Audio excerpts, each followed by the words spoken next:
আজি ৭৪তম স্বাধীনতা দিৱস উপলক্ষত আমি দুআষাৰ ক'বলৈ আগবাঢ়িছোঁ। আমি ঢকুৱাখানা ন্যায়ালয় অপাৰেশ্যন ঢকুৱাখানা ন্যায়ালয় নন জুডিচিয়েল মেজিষ্ট্ৰেট অঞ্জনজ্যোতি চমুৱা আদালতৰ অপাৰেশ্যন মানৱ দৰ্শন পৰিচালক হিচাপে আমি দুআষাৰ ক'বলৈ আগবাঢ়িছোঁ। 1950 চনৰ 26 জানুৱাৰী এই ক্ষণতে ভাৰত সংবিধান গৃহীত কৰা হৈছিল আৰু এই স্বাধীনতা গণতন্ত্ৰ দিৱসৰ প্ৰাকক্ষণটো হৈছে স্বাধীনতা দিৱস। আমি কেনেকৈ স্বাধীনতা হৈছিলোঁ এই সম্পৰ্কত আমি কৈছোঁ। 1947 চনৰ 14 আগষ্ট ৰাতি 12 বজাত আমাৰ ভাৰত স্বাধীনতা হৈছিল, কিন্তু আনুষ্ঠানিকতা পতা হয় 15 আগষ্টত। ইয়াতে আমাৰ আদৰ্শগত মতানৈক্য আছে ইতিহাসৰ লগত, আৰু এই স্বাধীনতা দিৱসটো যুদ্ধবিহীন শান্তি চুক্তিৰ নামে জনা যায়। ক্ৰিমিনেটলি আৰু নাস্তিক পণ্ডিত নেহেৰু হেণ্ডিং টেঙি হৈছিল এই স্বাধীনতা। আৰু এই স্বাধীনতাক ৰাজীৱ দীক্ষিত ইউটিউব চেনেল ये आज़ादी नहीं है ये धोखा है 1997 কলা।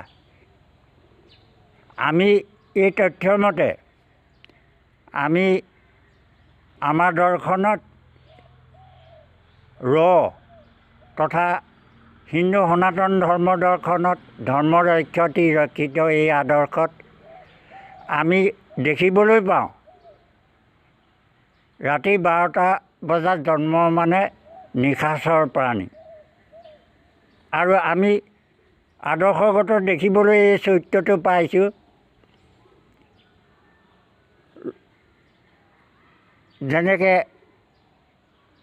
দিনকণা আৰু ফেঁচা। দিনকণা দিনত নেদেখে। আমাৰো এই স্বাধীনতাটো আমি অন্ধ হিচাপে পালন কৰি আহিছোঁ। ইয়াৰ 2015 চনত 13 ডিচেম্বৰ দিনা বিশ্ব মনীষীয়ে কৈছে ভাৰত বাকহীন অসহিষ্ণু। এইবিলাক তথ্য আমাৰ আছে। আৰু সুপ্ৰিম কোৰ্টৰ জজ আব্দুল নাজিৰে কৈছে ভাৰত সংবিধানখন জনসাধাৰণৰ বাবে বনোৱা হোৱা নাই। শাসক প্ৰশাসক অপৰাধীসকলৰ ৰক্ষণাবেক্ষণ তথা বৃহৎ পুঁজিপতিসকলৰ ৰক্ষণাবেক্ষণৰ বাবে ভাৰত সংবিধানখন বনোৱা হৈছে। আৰু ৰাষ্ট্ৰীয় নেতা আজেদি ৰাষ্ট্ৰীয় নেতা আব্দুল বাৰিক ছিদ্দিকে জীয়েক লণ্ডনত পঢ়িছে। তেওঁ এই সম্পৰ্কত আমাৰ যিবিলাক শিক্ষিত বিদেশত শিক্ষা ল'বলৈ যায় তেওঁলোকক কৈছে তোমালোকে বিদেশতেই চাকৰি লোৱা আৰু বিদেশৰ নাগৰিকত্ব লোৱা, ভাৰতত থকাৰ পৰিৱেশ নাই। য'ত নেকি বাক স্বাধীনতা মানুহৰ হেৰাই গৈছে। আৰু এইদৰে যিসকল উচ্চ শিক্ষিত ভাৰতীয় নাগৰিক তেওঁলোকৰ বিদেশলৈ প্ৰত্যাৱৰ্তন ঘটিছে। আমি প্ৰতি বছৰে লাখ লাখ লেনদেন হৈ আছে। এইটো বাস্তৱতে তথ্যগত নদী আছে। আৰু আমি জাতীয় পতাকা অশোক স্তম্ভ, এই অশোক স্তম্ভ মুদ্ৰাটো হৈছে সিংহ মুদ্ৰা। ইয়াৰ সত্যবাণী সত্যমেৱ জয়তে। কিন্তু আমি এনেকুৱা এখন আজি বিশ্বায়ন যুগত আমি বাকহীন গণতন্ত্ৰ দিৱস পালিবলৈ যোৱাটো আমাৰ দুৰ্ভাগ্য। যদি ইয়াত আদৰ্শগত কাৰোবাৰ সংঘাত হয় আমাক তাৰ বাবে জগৰীয়া কৰিব পাৰে আৰু ঢকুৱাখানা ন্যায়ালয় হৈ ন্যায়ালয়ত আমি বন্দিত্ব স্বীকাৰ কৰিম। বিশেষকৈ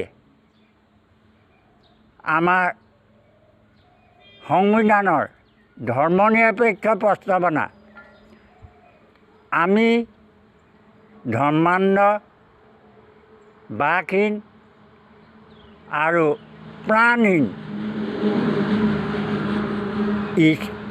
হৈ সত্য ধৰ্ম ঈশ্বৰ নিৰপেক্ষ আধাৰ ধৰ্ম নিৰপেক্ষত প্ৰতিবন্ধী আমি সেই বিশ্বই মনীষীয়ে আমাক বাকহীন বুলি কোৱাটো বাস্তৱ অপ্ৰিয় সত্য। আমি জনগণৰ গাইছোঁ 1911 চনত যেতিয়া আমি ভাৰত পৰাধীন আছিলোঁ। ভাৰতৰ ৰাজধানী কলকাতা আছিল। সেই সময়ত ব্ৰিটেইনৰ ৰজা পঞ্চম জৰ্জ ভাৰতলৈ কলিকতা ৰাজধানীলৈ আহিছিল। তেতিয়া এই সংগীতটো গোৱা হৈছিল, ভাৰত ভাগ্য বিধাতা। আমাৰ দৰ্শনৰ ফালৰ পৰা আমি ভগৱন্তকহে সনাতন ধৰ্ম কৃষ্ণ ঈশ্বৰক আমি ভাগ্য বিধাতা বুলি ক'ব খোজোঁ। আজি আমি ৰাজীৱ দীক্ষিতৰ তথ্য মতে 99 বছৰ লিষ্ট স্বাধীনতাত ভাৰত প্ৰতিবন্ধী। এইমতে 2046 চনলৈকে ভাৰত ব্ৰিটেইনৰ ডমিনিয়ন ষ্টেট অৰ্থাৎ লিষ্ট স্বাধীনতাৰ দাস। আমি এই নীতি তথ্য মতে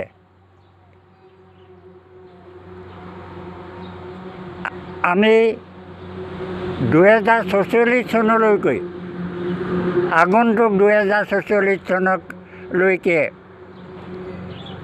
লিষ্ট দাসত্বৰ বাকহীন গোলাম। দুখৰ বিষয় আমি এই কথাটো ক'বলৈ বাধ্য। আজিও যেন আমি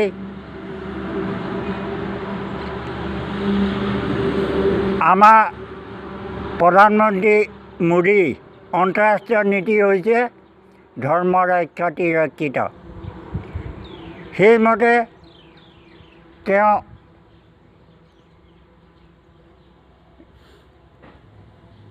দায়িত্ব পালন কৰিছে। আজি বিশ্ব লোকপ্ৰিয় প্ৰধানমন্ত্ৰী। অন্যহাতে আমাৰ গৃহ বিভাগৰ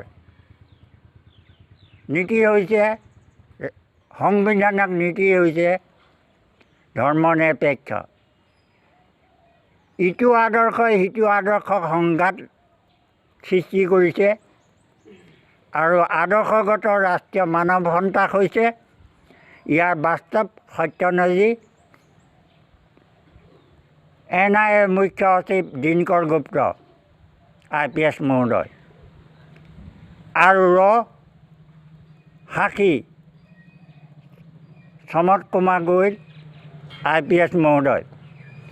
এই আদৰ্শগত মতানৈক্যটোৱে আজি ভাৰত বাকহীনৰ বাস্তৱ সত্য তথ্য। আমি এই ক্ষণত অপাৰেশ্যন জেলৰ মানৱ দৰ্শন পৰিচালক হিচাপে আমাৰ আদৰ্শগত কিছু কথা প্ৰকাশ কৰিছোঁ আনুষ্ঠানিক। ইয়াকে কৈ মোৰ বক্তব্য সামৰণি মাৰিছোঁ। জয় হিন্দ।